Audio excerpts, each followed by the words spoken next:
With the American Express Gold Card, I can earn 4 times membership rewards points at U.S. supermarkets.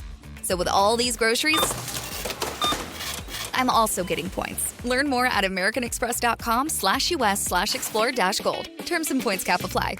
At ADP, we understand the importance of building the right team and offer the data insights to help. Just as importantly, our AI technology helps you pay the team accurately. Grow stronger with ADP. HR, talent, time, and payroll. The CBS Radio Mystery Theater presents...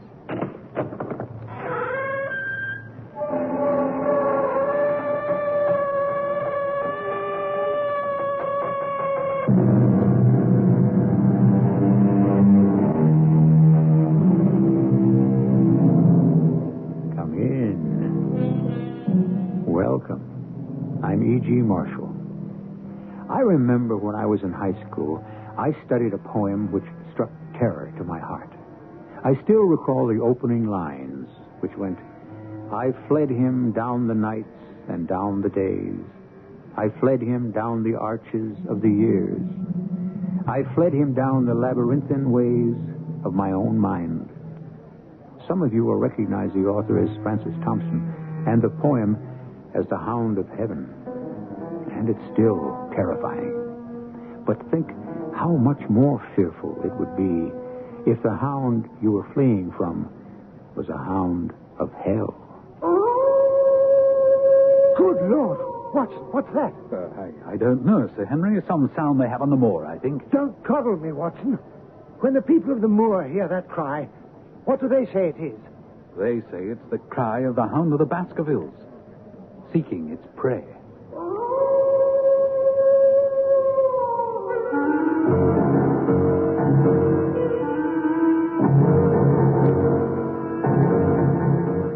Our mystery drama, The Hound of the Baskervilles, was especially adapted from the Sherlock Holmes classic for the Mystery Theater by Murray Burnett and stars Kevin McCarthy. It is sponsored in part by General Electric Citizen Band Radios and Buick Motor Division. I'll be back shortly with Act One.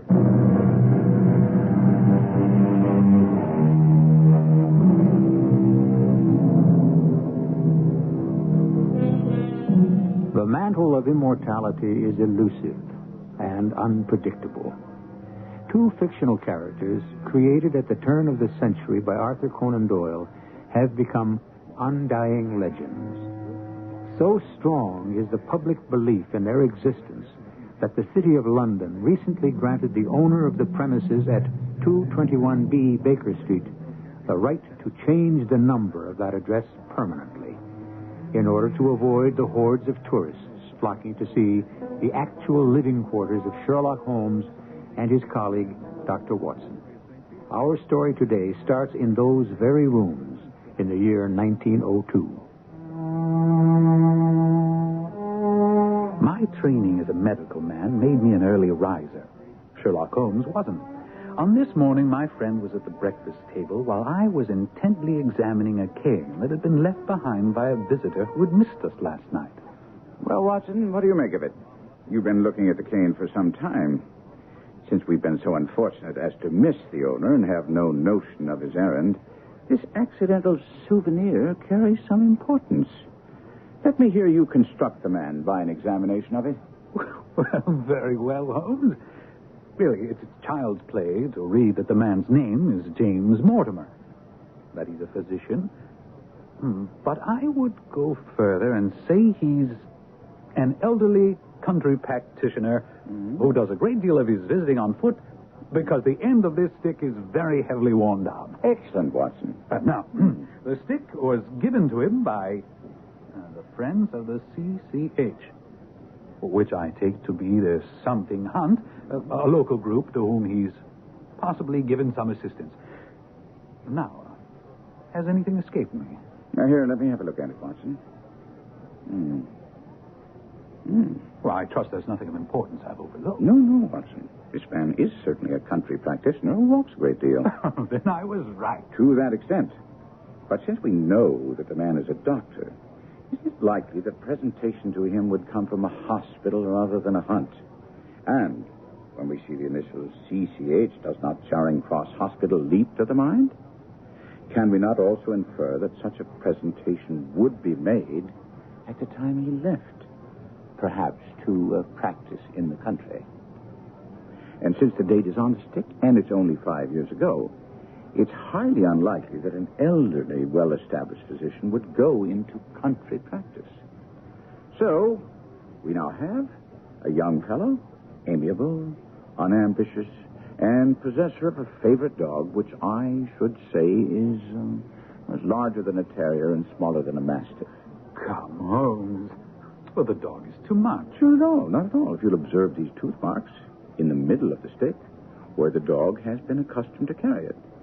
The dog's jaw is too broad for a terrier and not quite broad enough for a mastiff. It may well be... It is a curly-haired spaniel. My dear Holmes, how can you possibly be so sure of For the that? very simple reason that I see the dog itself on our doorstep. And there is the ring of its owner, and we shall soon discover why he has come to see us.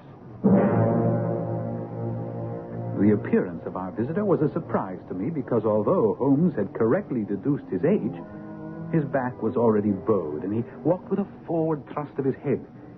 As he entered, his eyes fell upon the stick in Holmes's hand, and he ran to it with an exclamation of joy. Ah, I'm so very glad.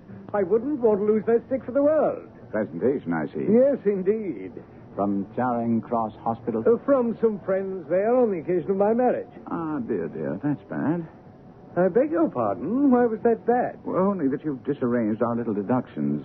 We had surmised that you left the hospital. Oh, and so I did. Immediately upon my marriage. Ah. It was necessary to make a home for my wife. Well, we weren't so far wrong after all. And now, Dr. Mortimer, I think it wise if you'll tell me what the exact nature of the problem is in which you ask my assistance. And then, to my astonishment, the physician took a worn and ancient manuscript from his pocket and read to us a most horrifying tale concerning the Manor of Baskerville, located in Devonshire, and the origin of a curse on the Baskerville line. The manuscript told of the abduction of a young girl on Michaelmas Eve and locking her up in Baskerville Hall. The girl, being both courageous and ingenious, dared to escape from an upper floor by clambering down the ivy and then setting off across the moors towards her home. Upon discovering that the maiden had indeed escaped, Hugo Baskerville became as one possessed, and he cried aloud before his companions that very night he would render his body and soul to the powers of evil if he might overtake the girl with the hounds he would set upon her. Excuse the interruption, Doctor, but you're certain of the authenticity of this Oh, document? absolutely, Mr. Holmes. It's in the form of a letter from the third Hugo Baskerville to his sons, explaining why they should fear going out on the moors at night. I see. I presume that manuscript gives a reason. No, it most certainly does. The Hound of the Baskervilles. If you let me continue. Hugo's companions, riding after him across the moors, came upon a night shepherd, a man so crazed with fear that he could scarce speak. He told the riders that he'd not only seen the maid running for her very life, but also Sir Hugo on his black mare and running mute behind him, such a hound of hell as God forbid should ever be at my heels. When I come to the close, Mr. Holmes, it says here that 3 riders came upon the body of the maid, dead from fatigue and fear, and also the body of Sir Hugo Baskerville, with a great black beast, larger than any mortal hound, ravening at Sir Hugo's throat with its jaw dripping blood. Well, such is the tale, my sons, of the coming of the hound, which is said to have plagued the Baskerville family so sorely ever since. Well, Mr. Holmes, would you find it interesting? Only to a collector of fairy tales. Well, then how would you classify this newspaper account in the Devon County Chronicle of 3 weeks ago? 3 weeks ago. Regrettable death, St. Charles Baskerville. Body found at Famedew Alley of Baskerville Hall. Pronounced dead by his friend and physician, James Mortimer. That's you. Coroner's verdict, cardiac exhaustion. Despite some strange aspects of the death... Well, now, Dr. Mortimer, everything seems straightforward, but evidently you entertain some doubts in the matter. Something you didn't state to the press or at the inquest? Yes, Mr. Holmes. When I first saw the body, Sir Charles lay upon his face, his arms out, fingers dug deep into the ground, and his features convulsed into such a grimace of terror that I, his best friend and physician, hardly recognized him. Dear me. No physical injuries? None. But although Harrison, the caretaker who found the body, said he saw no traces at all upon the ground, I did, Mr. Holmes, I did. Footprints? Footprints? A man's or a woman's? Neither. They were the tracks of a gigantic hound. And your reason for withholding this information at the inquest? Because the people of the countryside do not share your opinion about the curse hanging over the Baskerville family. Sir Charles himself believed in it, and I certainly had no wish to add fuel to the flames. Besides... Yes? Well, there's a realm in which the most acute and most experienced of detectives is helpless. You mean the supernatural? Well, I confine my investigations to this world, and I cannot understand why you are now consulting me. But I came to ask your advice about what I should do with the heir, the new Sir Henry Baskerville, who arrives in Waterloo Station in exactly 1 hour. Meet him, take him to a good hotel, and both of you come back here tomorrow at noon. Mr. Holmes, Dr. Watson, this is Sir Henry Baskerville. How do you do? I'm all at sea. I have been ever since I got the news of my uncle's death and my inheritance. I had no idea Uncle Charles was so well fixed. Dr. Mortimer, as the executor of the estate, can you tell us, are there any other claimants? No, sir. And then this morning, I find this note at my hotel, and one of my brand new boots is missing. May I see the note? Of course. Dime novel stuff, if you ask me. As you value your life or reason, keep away from the moor. We must all agree there's nothing supernatural about this. Now, the missing boot? A brand new pair. I bought them just yesterday. Left them outside my hotel door to be polished, and one of them's gone this morning. I can only tell you that there's no devil in hell and no man upon earth who can prevent me from going to the home of my own people. And so it was arranged that on Saturday I was to accompany Sir Henry and take up residence with him at Baskerville Hall, because Holmes was insistent that someone be with Sir Henry at all times. When Holmes and I called to pick up Sir Henry at his hotel Saturday, we found the young baronet in a rage. I won't be played for a sucker in this hotel. You still haven't located your boot, Sir Henry? But this is a different one. What? I got the other one back, and now I'm missing an old black one. I'm beginning to think this hotel is nothing but a den of thieves. I think it's very odd and damnably dangerous. Mr. Holmes, if you know something, you should inform us so that we may... Dr. Mortimer, I know only that you were concerned about the safety of Sir Henry, and quite rightly so. I also know that someone knew that you were in this hotel and saw fit to warn you to keep away from Baskerville Hall and the moor. Now, we all know that there were extremely suspicious circumstances surrounding the death of Sir Charles Baskerville. I therefore suggest that anything out of the ordinary, such as the curious incidents with the boots, must be taken very seriously. Well, surely you must be joking about the boots, Holmes. I fail to My see... dear Watson, did you bring your revolver as I asked? Well, of course. Good. Carry it at all times. Well, I confess your instructions are making me nervous. They should have precisely the opposite effect. Now, Dr. Mortimer, as executor of Sir Charles' will, you know the exact amount of the estate. Is it considerable? Well, I should say that a sum in excess of £740,000 is indeed considerable. Dear me. Dear me. That is a stake for which a man might well play a desperate game. In the event something happens to Sir Henry, who stands to inherit? I mean, a distant cousin named James Desmond. And if you have any suspicions in that direction, let me inform you, he's a clergyman. in his 70s. Thank you. Now, Watson, I want complete and daily reports from you. When the crisis arises, as it surely will, I will direct you how to act. Now, gentlemen, goodbye and Godspeed.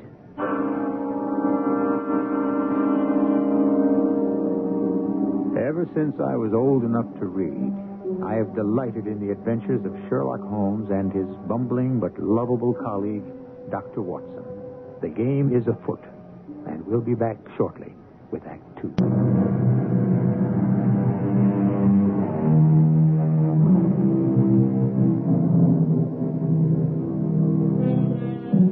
One of our most successful writers of modern detective stories once made a terrible pun, but a perceptive comment on Sir Arthur Conan Doyle's stories about Sherlock Holmes. It went this way: "Be they ever so humble, there's no police like Holmes." I agree wholeheartedly. And now we have the pleasure of rejoining Dr. Watson, Sir Henry Baskerville, and Dr. James Mortimer in the wagonette, carrying them and their luggage across the moors on the way to Baskerville Hall. Hello, look at that, Sir Henry and Watson. I believe it's a mounted soldier with a rifle. Pull up, driver. Pull up. Not to worry, sir. He's on the watch for a convict that escaped from Princeton. The farmers here don't like it. He's a man that will stop at nothing. It's Selden, the Notting Hill murderer. I gave an involuntary shudder. It was a case Holmes had taken an interest in because of the ferocity of the man, Selden, who escaped the death penalty only because his atrocious conduct had led to doubts about his sanity. As I shivered, the wagon swept onto a long driveway where stood a huge building with mullioned windows. Standing in front of the large, heavy door was an angular woman with deep-set eyes which blazed with fanatic fire. Welcome to Baskerville Hall, Sir Henry. I'm Mrs. Harrison, the caretaker's wife. My husband will be here shortly. He joins with me in wishing you a long, happy life and in begging you to avoid the moor, particularly in those hours of darkness when the powers of evil are exalted. The very next morning, I set out to explore the moor by daylight. As I walked along a gray and lonely road, wishing that Holmes were here to help me, my thoughts were interrupted by a man calling my name. Dr. Watson. Dr. Watson. Yes, sir? I'm Stapleton. I just live down the moor at Merripit House. Most of the folks around here call me an eccentric because of my hobby. I'm a naturalist. I can see that from your net and box. But how do you know me? Oh, no mystery about that. You passed Dr. Mortimer's house a short way back. He pointed you out to me as you passed. As our road lay the same way, I thought I'd overtake you and introduce myself. How is Sir Henry? None the worse for his journey, I trust? Well, he's very well, thank you. Not afraid of living down here after the sad death of Sir Charles? That is of some concern to you, sir. Well, it means a great deal to the countryside to have a wealthy man such as Sir Henry with us. Well, I'm glad to hear he has no superstitious fears of the fiend dog, which is supposed to haunt the family. I don't believe he has. How do you stand on the matter? I'm a scientist. But it's extraordinary how credulous the farmers are. Any number of them are ready to swear they've seen such a creature on the moor. And you haven't? Of course not. Although I have no doubt the story led to Sir Charles's tragic end. Indeed. Why do you think that? Well, Sir Charles had a vivid imagination and a diseased heart. His nerves were so on edge that the appearance of any dog at all at night near the Yew Alley might well have triggered a fatal heart attack. You agree? Well, I've come to no conclusions. Quite so. Well, if you care to come along with me to Merripit House, I'll introduce you to my sister. Well, that's very kind of you. Tell me what you think of the moor. Well, this morning's my first venture on it. But that large plain to the north looks like a fine place for a gallop on a horse. That thought has already cost several lives, Dr. Watson. What? That seems hard to believe. You see those bright green spots scattered thickly over it? Ah, yes. Yes, they seem more fertile than the rest. Well, you might say that, yes. But in reality, that's the great Grimpen Mire. One false step for man or beast, and you die slowly and agonizingly in the quicksand. An awful place, Doctor. And yet, I find my way to the very heart of it safely. Why would you want to go to such a place?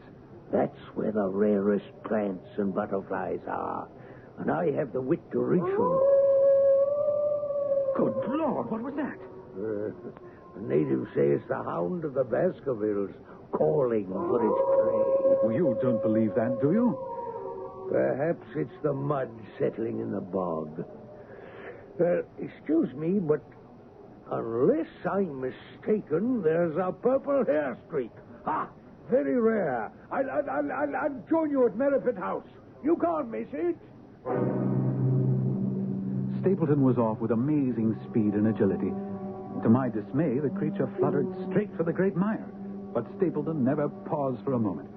I stood watching him and then turned to find a woman near me upon the path. Slim, elegant, with a sensitive mouth and dark, eager eyes. Go back. Go straight back to London. Instantly. Instantly. What? Why? I mean, why should I go back? I cannot explain, but do what I ask. Go back and never set foot on this moor again. But I have just only come. Can't you tell when a warning is for your own good? Get away from this place immediately. But, ma'am, Brother's coming back. Don't say a word. Hello, Beryl. Well, Jack, you're very warm and out of breath, I see. What was it this time? Purple hair streak. Seldom found in the late autumn. Pity I missed him. You've introduced yourselves, I see. Yes, sir. I was telling Sir Henry that it was rather late for him to see the true beauties of the moor. You think he's Sir Henry Baskerville? Of course. Oh, no, ma'am. I'm only a humble commoner. My name is Dr. Watson. Oh, we've been talking at cross purposes. Well, you've not had very much time for talk. Well, I merely mean that I talked as if Dr. Watson were a resident instead of a visitor.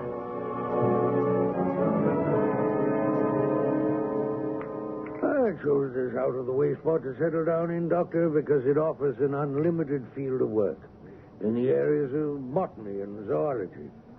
Dr. Mortimer is a learned man, and Sir Charles was also an admirable companion. We knew him well, missed him. Of course, we miss our boys, too, don't we, Beryl? Most certainly. Your boys? Yes, I had a school in the North Country. However, serious epidemic broke out and 3 of the boys died. School never recovered from the blow. Well, I feel I should be getting back to the hall. Well, as you wish. Do you think we'd be intruding if Beryl and I were to call this afternoon and make the acquaintance of Sir Henry? I'm sure Sir Henry would be delighted. I set off rapidly upon the same path by which we'd come.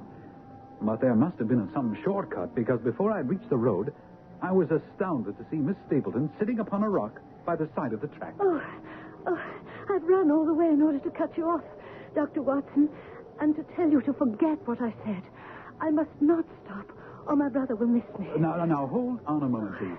Sir Henry's welfare is a close concern of mine. Why were you so eager he should leave here? Well, my brother and I were very much shocked by the death of Sir Charles. We all know the story of the Hound, and I felt he should be warned. But the Hound's story is nonsense. No, I happen to believe it. Now, I must go back. No, just one more question. Why did you not wish your brother to know about the warning? My brother's most anxious to have the hall inhabited. He thinks it is for the good of the people here. He'd have been angry if he knew I'd urged Sir Henry to leave. My dear Holmes, I am writing to report that I have solved one riddle, only unfortunately to come up with another. You may recall my mentioning to you that I believed I heard a woman sobbing during the first night I spent at Baskerville Hall. I mentioned this to Sir Henry, and we agreed that if I heard anything this night, I should wake him and we would investigate together. Along about 2:00 in the morning, I heard stealthy footsteps going past my door. I was out of bed in a flash and waited until they'd passed. I went to Sir Henry's room and tapped softly our prearranged signal.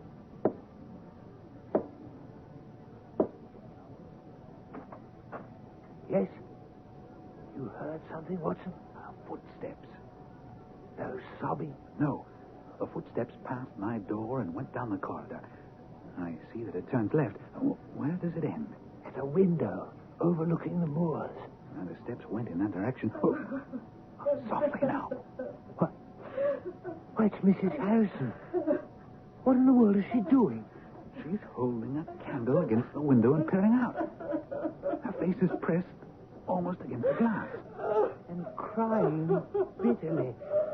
Come on, Watson. We'll get to the bottom of this. All right, Mrs. Harrison. Tell us what you're doing up here. Oh, Sir Henry, I was just going round to see that the windows were fastened. On the second floor? Oh, yes, sir. Yes, sir. I check all the windows at night. And that makes you cry? Well, I was doing no harm, sir. I was just holding a candle to the window. She must have been signaling someone. Oh, no, sir. There it is, Sir Henry. An answering signal from the moor. No, sir. It's nothing. It's nothing at all, sir. Move that candle across the window, Watson. That's it. There. Mrs. Harrison. You see, the other light moves also. Now, speak up. What is the meaning of all this? Oh, please believe me, Sir Henry. It has nothing to do with you. It's a personal matter. So you say. I know your family has been employed by mine for more than 50 years, but I'm not in Baskerville Hall a week before I find you deep in some dark plot against me. Oh, no, sir, not against you, not you. You see, sir, my unhappy brother is starving on the moor. I cannot let him perish on my very doorstep. This light is a signal that food is ready for him, and his light is to show me and my husband the spot to which to bring it. Good Lord. Then your brother is... Yes. The escaped convict, Selden. The evil Notting Hill murderer.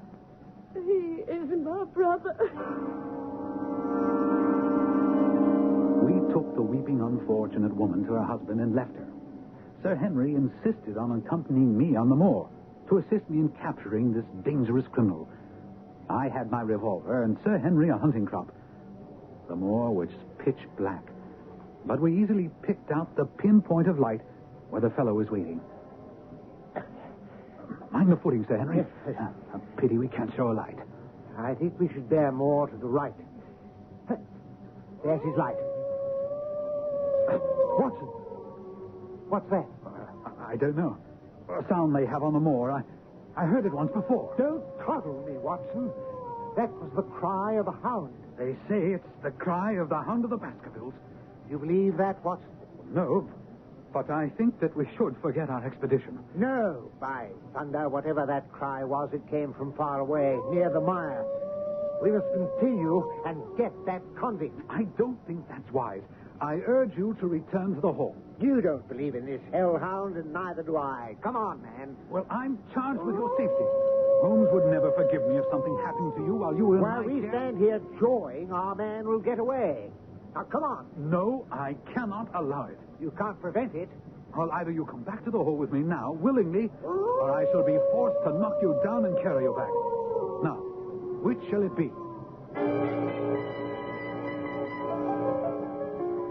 Each of us carries within us the seeds of our own destruction.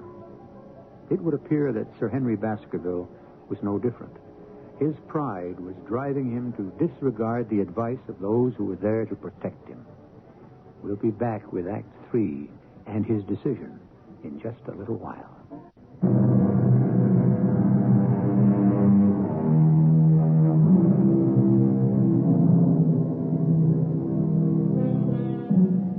People have varying thresholds of fear. For example, I have no particular fear of heights, but a friend of mine hugs the wall if he finds himself on a terrace more than 3 floors up. As for me, I shudder at the thought of being hunted down by a pack of dogs, whereas an experienced woodsman might not find that so terrifying. However, I think even an experienced hunter might well find the baying of a fiend dog, a hound from hell, a soul-shattering experience. There it is again, Sir Henry. I don't know what it is, but you're walking back to the safety of the hall with me, or I shall knock you down and carry you. And allow this murderous convict to escape. And that, my dear Holmes, you must acknowledge, solves one mystery. The other, I frankly don't understand. It seems Sir Henry is much taken with Beryl Stapleton, who is indeed handsome. She talks of nothing but his leaving Baskerville Hall, and he suspects her brother, Stapleton, of being subject to fits of insanity. I repeat to you what he told me of yesterday's conversation. Please, Sir Henry, why won't you listen to one who means you well and leave this place? I will, if you come with me. We can be married anywhere you say, Oh, and... heaven save us both. I have no defense against your stupidity. This kind of behavior must come to a stop, sir. How dare you offer attentions to a lady which are obviously distasteful to her? Now, hold on a second, Stapleton. I'm not ashamed of how I feel about your sister. I was hoping she might honor me by becoming my wife. And if you can find anything dishonorable in that, then you can go to the devil. Well, my sentiments exactly, sir. Come, Beryl. We're going home. You can imagine that Stapleton's conduct left both Sir Henry and I completely bewildered. And another thing. I'm sure there is another man on the moor. I swear I caught a glimpse of him when Sir Henry and I were out there searching for Selden, the convict. I ask you, Sir Henry, not to report what I told you to the police. The man is a public danger. My husband and I have made arrangements for him to go to South America. If you don't inform the police, he can lie safely on the moor until the ship sails. That is, if he can stay out of the way of the other man who hides on the moor. What other man? Whom are you talking about? Gently, Watson. I only know what my brother told me. There's another man in hiding out there. My brother says he seems to be playing some game of his own. Did he say where he saw this man? Around the old stone huts where the old folk used to live. About my brother, Sir Henry. Are you going to inform the police? What do you say, Watson? Well, if he were safely out of the country, it would relieve the taxpayers of a burden. Oh, Lord bless you, sir. Oh, thank you, sir. I swear he'll go and you will never hear from him again. And Holmes, no sooner had we gotten done with Mrs. Harrison than Stapleton was upon us with an explanation of his strange behavior of the other day. I would ask you to let bygones be bygones and understand my sister is everything in my life. We've always been together. Yes, but surely you must have thought that someday a beautiful woman like Beryl would naturally... Marry? Leave me alone? Oh, of course. But when I was faced with the reality, it came as such a shock that I really wasn't responsible for what I said or did. I understand completely. That relieves me greatly because, in that case, I'm going to ask a favor of you. Yes? Give me some time to become accustomed to the situation. Well, how do you mean? I will withdraw all opposition if you give me 3 months before claiming her love. After that time, I shall have prepared myself for losing her. And if she's willing, she can become your wife. I myself was determined to discover the identity of the other man hiding on the moor. And early that evening, I went to examine the abandoned stone huts where Mrs. Harrison said her brother believed the man to be lurking.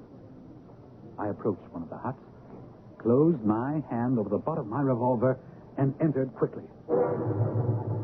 The place was empty, but there were distinct evidences that it was being used. As I looked around the remains of a meal, I heard a stone click. Then a figure loomed in the doorway. Good lovely evening, my dear Watson. I really think you'll be more comfortable outside than in. Holmes! I was never happier to see anyone in my life. Oh, more astonished, eh? Please be careful with that revolver. Oh, I thought you were busy working in London. That was what I wished you to think. By keeping you in the dark, I've been able to pursue my inquiries freely. And I've uncovered some information which will lead us to the villain. And all my reports have been wasted. Not at all, not at all. I have them with me, and they helped me immeasurably. For instance, they've led me to the vital bit of information. The vital bit of information, my friend. The lady passing as Jack Stapleton's sister is really his wife. Good heavens, Holmes. Are you sure? Thanks to you, Watson. In all the pack of lies that Stapleton told you, he dropped one grain of truth. He was once a schoolmaster in the north of England. A check of scholastic agencies turned up the evidence I just passed on to you. But why? Why this deception?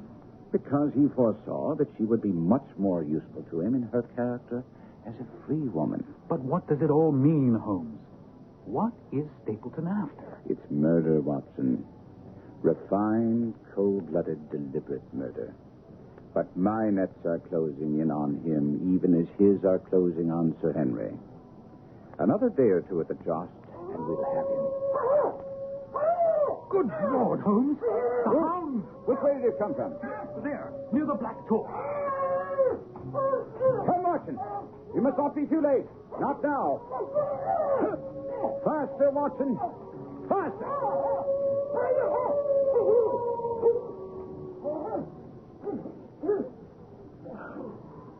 No. He's beaten us, Watson. We're too late. Fool that I was to hold my hand. And you, Watson, see what comes of abandoning your charge. Come on.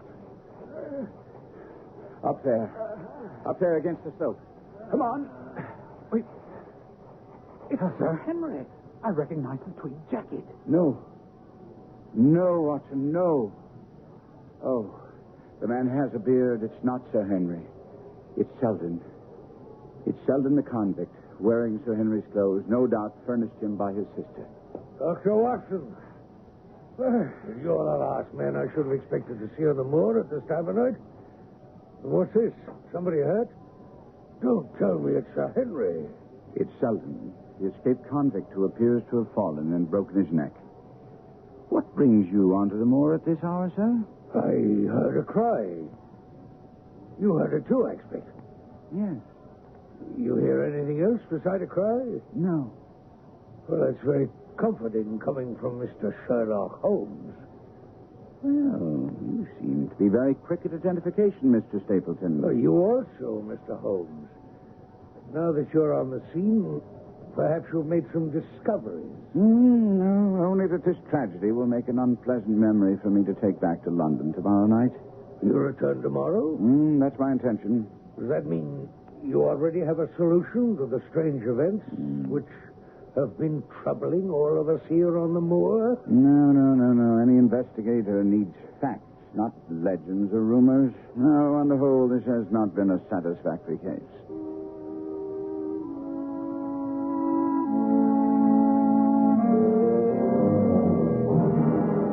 I couldn't believe that Holmes meant to leave the scene, and when I questioned him, he quickly set my mind at rest. He was laying a trap for that cunning Stapleton, and he needed also to have Sir Henry believe he wouldn't be on the scene. The following morning at breakfast... Good morning, gentlemen. I see you've already helped yourselves from the sideboard. I'm afraid I've made some rather heavy inroads on the bacon. It's exactly the way I like it. Tell me, tonight you dine with our friends, the Stapletons. Yes.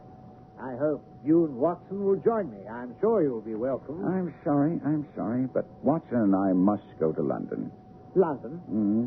Oh, I hope you and Watson are going to see me through this business. My dear fellow, what I'm going to say next will try your trust in me even more sorely. But I beg of you to do as I ask. What's that? After you dine, walk back to the hall across the moor. What? Isn't that the very thing you told me never to do? I'm asking you to believe me when I say you'll be perfectly safe. But it's essential that you do it. Of course, Holmes and I would be hiding along his path to Baskerville Hall, but we did not tell him that. Careful, Watson. Oh, look over to Grimpen Mire. Isn't that fog hanging over there? It is indeed, Holmes. Damnation. And it's moving towards us. Our success and even Sir Henry's life hang on his coming out before the fog is over the path. Oh, thank heaven. He's coming now, whistling in the dark. And I can't say I blame him. It's after him, Watson. Get your revolver. Good Lord, Holmes! What is it? A creature from hell! Watson, shoot!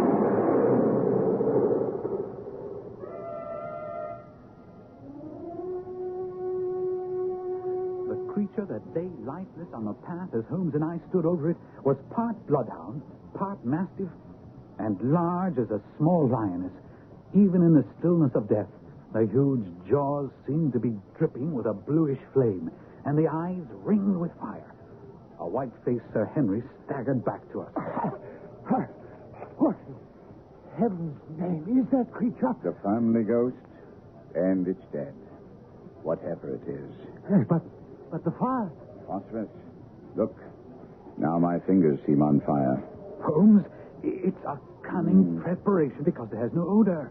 Thus it didn't interfere with the brute's power of scent. And now we must bring the man behind the brute to book. He's undoubtedly been warned by the shots that the game is up. And he's headed back to Merripit House and his wife. Wife? You mean his sister?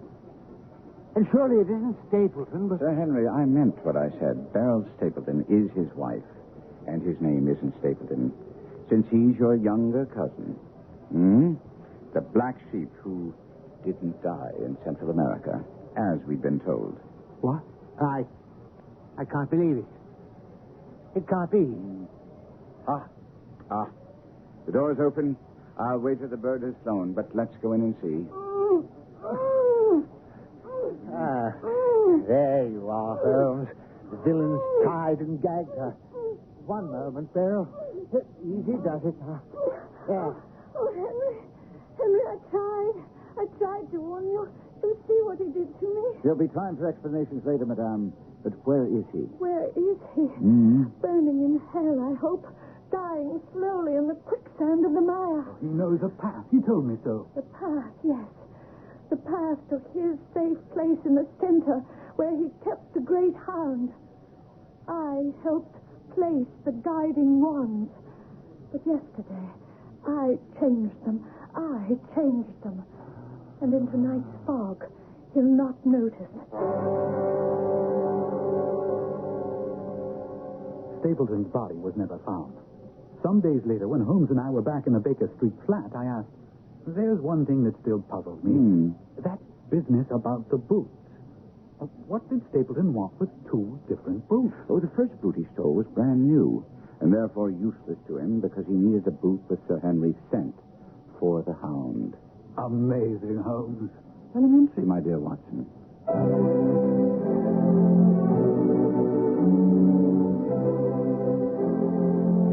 What is even more amazing is the fact that Sir Arthur Conan Doyle, the man who created the greatest detective of all time, a man whose cool, incisive reasoning served as a model for hundreds of lesser detectives, was himself a dupe of the spiritualists. He was constantly fooled and defrauded by mediums, and was laughed at by the world for relaying a message from Houdini's dead mother to Houdini. Only the message was in English, a language Houdini's mother never knew. I'll be back shortly.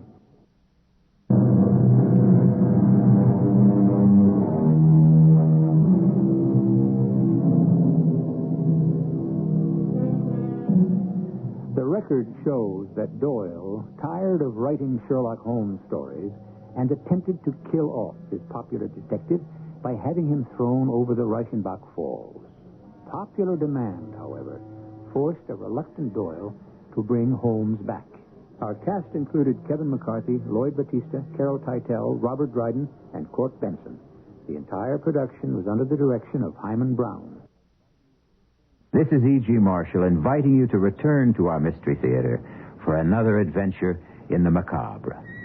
Until next time, pleasant dreams.